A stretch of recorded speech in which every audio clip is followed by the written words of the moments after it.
Welcome, my friend. I want us to talk about something very interesting. Now, when we have to consider what has made species in time past decades distinct, it was when now we will find out that the discovery of things was revolving onto a dynamic spectrum. When you begin to investigate, that they became distinct onto one thing, that is survival of the fittest.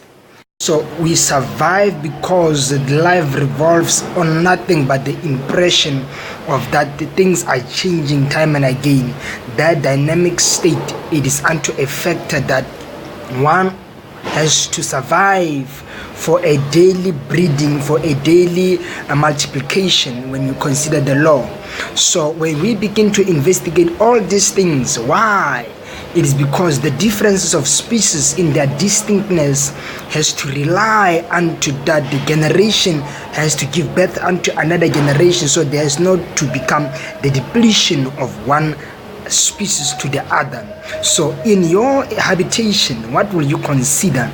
That it is only when you begin to become distinct unto the fact that you want your generation to move on to give birth to the other. So look at it, how distinct are you in your habitation?